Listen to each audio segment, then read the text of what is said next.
Hello there, very good evening and welcome to the news tonight, where we're getting you all the day's top stories from India and across the world. Also a close eye on how Britain is voting, of course, for that crucial referendum. We'll get you all details of that. I'm Tracy Shilshi and here are the headlines.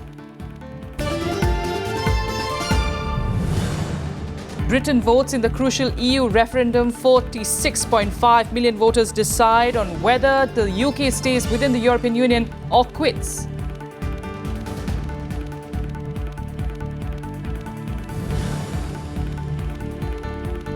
Special plenary session of the Nuclear Suppliers Group ends in Seoul. India's membership bid is discussed, but the deadlock continues.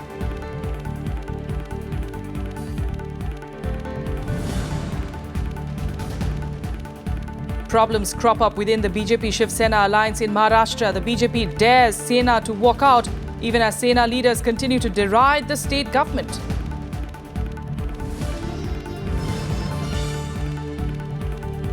Anil Kumble is appointed as the head coach of the Indian cricket team. Will have the tenure of 1 year, starting with the team's test tour of West Indies in July.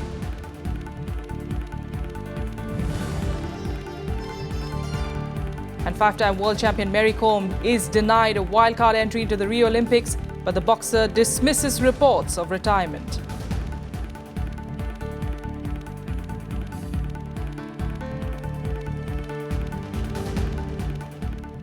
But first, the big international story. Millions of Britons are voting in a historic referendum on whether the UK should remain a member of the European Union or leave. A record 46.5 million voters have signed up to cast their ballots to decide their future. The divisive referendum has sparked the greatest emergency in the EU's 60-year history, which is hoping that the United Kingdom remains within the bloc. Voting will continue till 10 p.m. British Standard Time, and counting of votes will be done on Friday. Millions of Britons are voting to decide whether the UK should remain part of the European Union. A record 46.5 million voters have signed up to cast their ballots for the referendum that has divided the nation. I think there are a lot of benefits from being in the European Union, and I think in order to make decisions alongside other countries, we need to be sitting around the same table. I feel that there's a lack of democracy in the European Union, and the decisions are taken at a level that's too far away from the ordinary members of the Union. So that's why I voted to leave. World leaders, including US President Barack Obama, Chinese President Xi Jinping, NATO and Commonwealth allies have urged Britain to remain in the EU. The referendum has raised concerns across Europe that a British withdrawal could trigger a domino effect of exit votes and threaten the integrity of the bloc, which is already under severe strain from Eurozone and migration crises. Be a very big shock, there is no doubt about that, if Britain votes to leave the European Union. There will be obviously great efforts to ensure that the consequences of that shock are minimised. 残留離脱の是非については英国民自身が決めることであります。しかし本件は日本の国益にも関わるものと考えておりまして、ご指摘の通り日本は英国が EU に残留することが望ましいという考えを今日まで示してまいりました。我们也一贯支持欧洲一体化的进程，愿意看到一个团结、强大和稳定的欧盟在国际事务中呢发挥重要的作用。至于跟英国的关系，你说得很对，中方非常重视同英国的关系，我们愿意与英国呢继续开展在各个领域的。The third nationwide referendum in the UK's history comes after a 4-month battle for votes between the Leave and Remain campaigns. Supporters of the Leave campaign argue that a Brexit would help the country focus on tighter border controls and freedom from EU regulations on immigration and the economy. While the Remain campaign, including British Prime Minister David Cameron, says an exit would be hugely destabilising in terms of security and the economy. If we leave is irreversible. If you jump out of the aeroplane, you cannot clamber back through the cockpit hatch. This is a choice not just for this Parliament, the next 5 years, the next 10 years. It is the choice of a lifetime for people in our country, particularly young people. Counting of votes will take place at 382 local centres in England, Scotland, Wales, plus Northern Ireland and Gibraltar. Whichever side gets over 50% of the votes will win. Bureau Report, Rajya Sabha TV. And to take us through this big story, we've got in studio this evening Jitendrakumar, who is a former ambassador, joining us, in fact, here on the news tonight. So thank you so much for being with us. You know, as far as the BBC and other UK broadcasters are concerned, they've been asked to refrain from any kind of speculation. But, you know, we would like to know, what would your opinion be as far as leave and remain is concerned? Where do you stand? Well, you see, the people who are behind the campaign that Britain should leave the EU, their arguments are that by leaving EU, Britain would again retain its sovereignty, part of which it has already surrendered to EU. And you know, emotionally, Britain is very much attached to the sovereignty concept from the ages. Secondly, they see that remaining in EU will mean that it will have more burden on their economy, because Britain pays about 12 million pounds per year as fees. Then immigration, then the fear of terrorists, and then they say that Britain, by remaining there, Britain is binding itself to so much rules and regulations which Britons do not want. And then the unemployment factor. I must say that this campaign is being run on emotional basis, more on emotional basis than on factual basis. Okay. Because the people who support that Britain should leave, they are saying that British youth have not got employment, and because these employments have been taken, these opportunities have been taken up by immigrants from Eastern Union. On the other hand, the side which is in favor of Britain remaining under David Cameron, yes, says that by remaining, Britain will be safer. Britain will not lose the well-structured market in form of EU. Then British pound sterling will not lose its value, which they fear that it might happen if Britain decides to leave. yes. Not only this, they say that by remaining in EU, Britain will have no negative effects, no negative consequences of the immigration or terrorist activities, because it's up to British politicians to reform their economy, Yes. to create more jobs to the British youth. The number of immigrants who have taken employment in Britain is minuscule, Yes. and it doesn't contribute to much of the economy, thereby meaning that it doesn't adversely affect the opportunities. Obviously, there are several reasons, there are several arguments as far as for and leave is concerned, which we've been hearing, in fact, for the past 4 months, ever since the campaigning has started, sir. But, you know, another argument that is being made is the leave and remain is very much a fight between the new Britain, in fact, the young Britain, and the old one. Would you agree to that as well? No, not entirely, because I think this fight is, as I said, this fight is being run on emotional basis. It is false to say that remaining in EU will have an adverse effect on British youth. Okay. All right. We're also looking at the factor of, you know, how the world is actually viewing all these developments, including India. While Britons, of course, are deciding the country's fate, its fallout is likely to be felt across the world. On the home turf, in fact, experts feel that if Brexit gets a green signal, India will feel the heat due to the volatility in the international financial markets. Take a look. All eyes are on Britain as it votes in the referendum, as the global economy will face Brexit's ripple effects. If EU loses one of its members, India too will be singed. The rupee may depreciate because of the double effect of foreign fund outflow and dollar rise. This may put pressure on petrol and diesel prices. 800 odd Indian companies operating in Britain and employing more than 1 lakh people will have to revamp their investment plans. We are watching the situation. It is for the people in the United Kingdom to take a call. Either way, we will be observing the developments. The EU is India's largest single export market with a population of nearly 500 million. India's bilateral trade with Britain stood at $14.02 billion in 2015-16, out of which $8.83 billion was in exports and $5.19 billion was in imports. The trade balance touched a positive $3.64 billion. Moreover, if Brexit becomes a reality, British imports would reduce by 25% globally, and this may severely hurt the Indian export market. Britain from EU will have significant on the currency value, and if that happens, both the British pound as well as euro may depreciate further.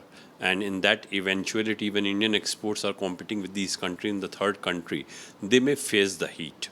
India has been negotiating a free trade agreement with the EU, and the outcome of the vote will have a direct bearing on India's strategy. If Britain stays put, then India need not to rework the current line of negotiations. But if Britain quits, then this will create an additional need for India to ink a similar pact separately with the UK.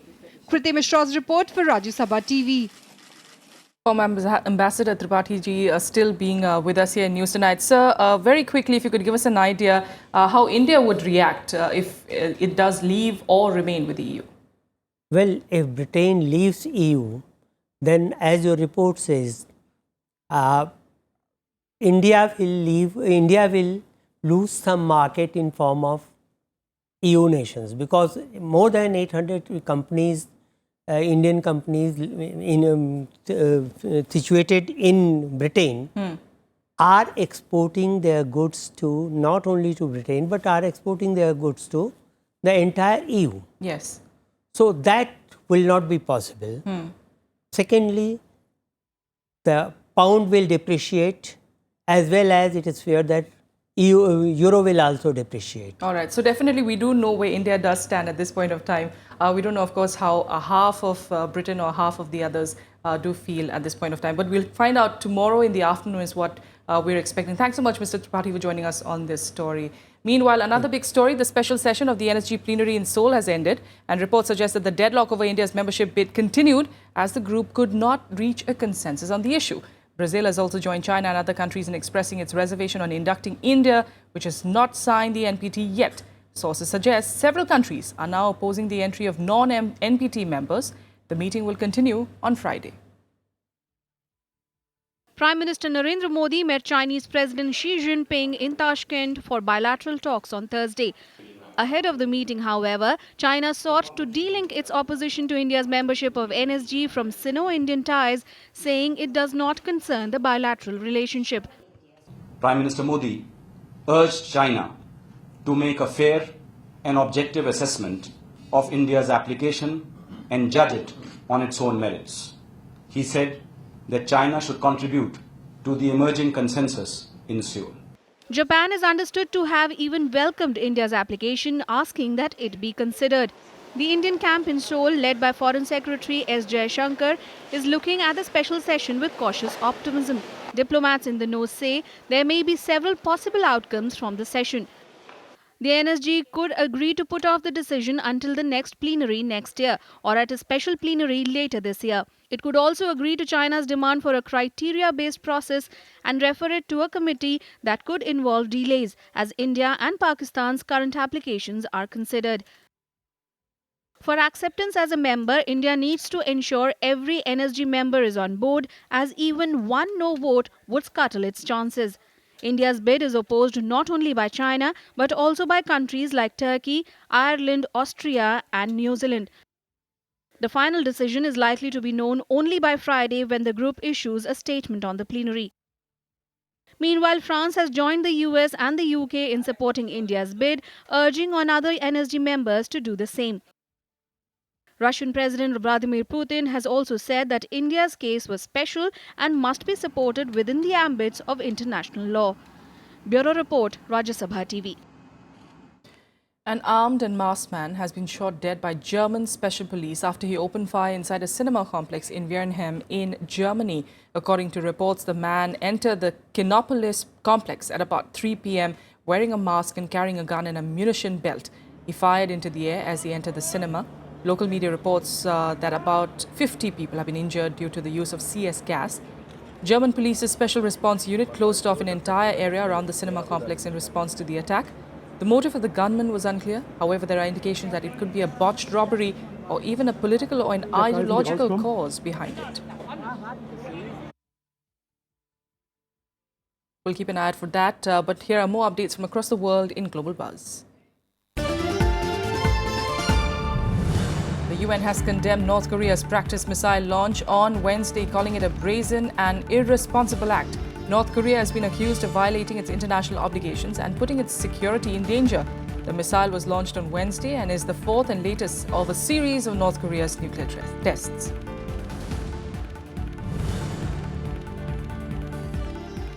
The Colombian government and the Revolutionary Armed Forces of Colombia have reached a deal on a definitive bilateral ceasefire. The move is likely to mark a major step towards ending a half-century of conflict. The pact will be signed on Thursday in the Cuban capital of Havana by Colombian President Juan Manuel Santos and FARC leader Timoleon Jimenez.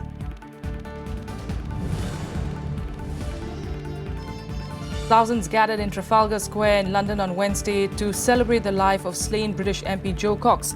This would have been her 42nd birthday. Cox was shot and stabbed last week by an alleged far-right extremist who supported the withdrawal of Britain from the European Union. People in other cities like New York, Washington DC and Paris also held memorial services to mark Jo Cox's birthday.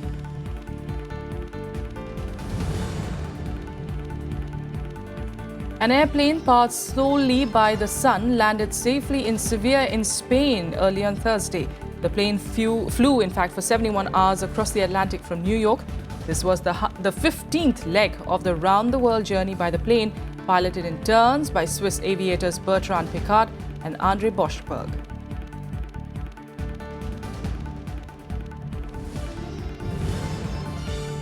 Then a quick break here. We'll be back with the top national stories in a bit. Stay with us.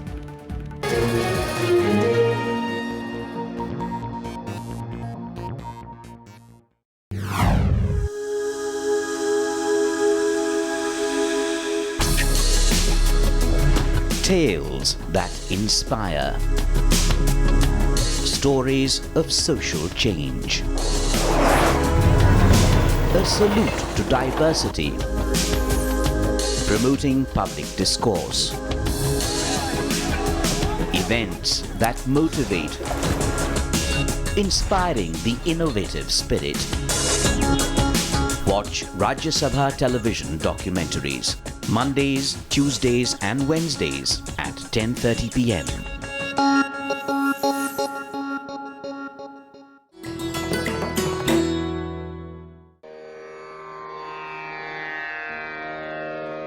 The sacred relics of Buddha were unearthed in Piprava in Uttar Pradesh.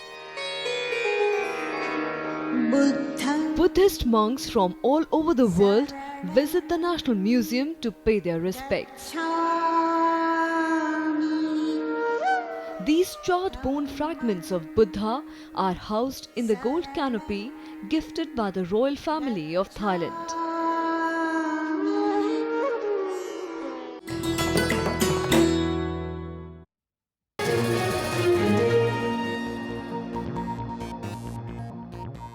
Welcome back. Now, the BJP has dared its alliance partner in Maharashtra, Shiv Sena, to take a divorce from them, escalating the war of words between the two. In an article published on Wednesday in the party's Maharashtra unit's fortnightly publication, Manogat, BJP spokesperson Madhav Bhandari dared the Shiv Sena to walk out of the alliance while enumerating the sacrifices the party has made in the past 25 years to keep the tie-up intact. The article also attacked Sena MP Sanjay Raut for his recent Nizam remarks, criticizing Raut for his selective vision. Sanjay Raut had recently said that the BJP-led governments at the centre and in Maharashtra were worse than the government of Nizam. It is important to see that whom the Indian voter supports.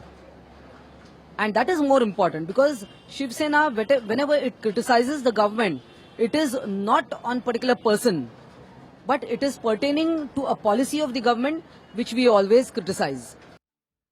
Meanwhile, the Income Tax Department has assigned senior officers to be a single point of contact to attract potential declarants under the domestic black money window. This is to assure declarants of confidential and hassle-free disclosures. The Central Board of Direct Taxes has also decided setting up of facilitation centres across the country, giving wide publicity and monitoring at the highest level. The Jurisdictional Principal Commissioner or Commissioner of Income Tax has now been made designated authority to whom disclosures are to be made.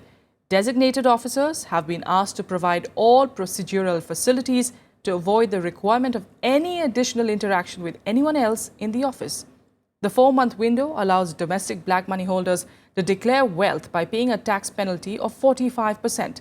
Finance Minister Arun Jaitley had earlier asked people with undisclosed assets to use the limited period window to avoid any trouble. 6 terrorists have been killed during a fierce encounter with security forces in Lolab area of North Kashmir's Kupwara district. The encounter started on Thursday morning after the army and the police received a tip-off about the presence of terrorists in the village. There was heavy exchange of gunfire as the troops zeroed in on the cordon, and security forces shot dead 6 terrorists.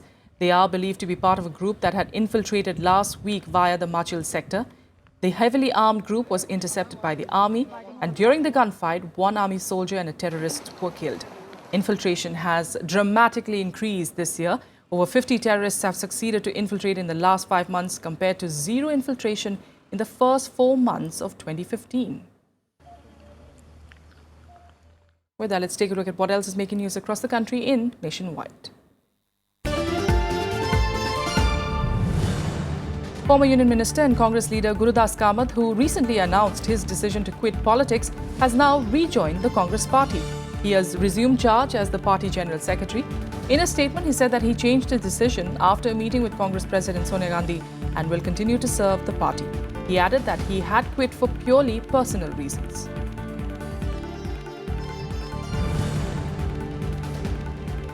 The Bombay High Court has asked the Maharashtra government if it has decided to seek a CBI probe in the Govind Pansare murder case as claimed by the lawyer of the victim's family, even as the prosecutor said that he has no such instruction so far.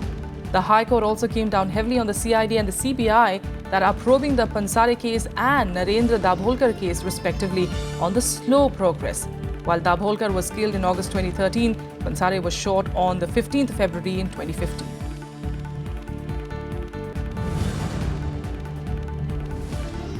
President Pranab Mukherjee today rejected the mercy plea of 2 convicts who killed 8 members of a family in Jharkhand about 9 years ago. A case was registered by the local police against Mofil Khan and Mubarak Khan and 2 other assailants. The Jharkhand High Court had upheld the death penalty to Mofil and Mubarak and modified the sentence to life term for the 2 others.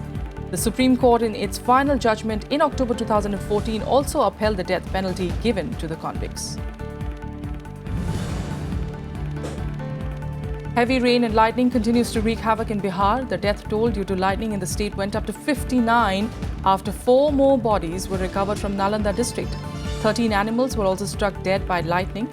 The weather department has forecast rain for 3 more days in the state. In fact, the government has announced a payment of 4 lakh rupees as compensation to the kin of the deceased. It said that steps would be taken to make people aware of how to save themselves from lightning.